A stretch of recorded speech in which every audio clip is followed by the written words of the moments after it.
Good afternoon. My name is Alexander Flores. I am 35 years old.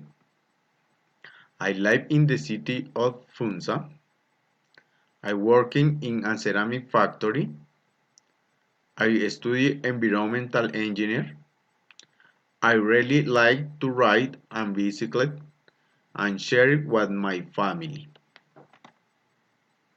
The images correspond to the Wally wetland in Funza, Cundinamarca, and is one of the natural heritage that the municipality has, where conservation and preservation campaigns are currently carried out, is a reference point of the municipality and waste must be protected and carried forward.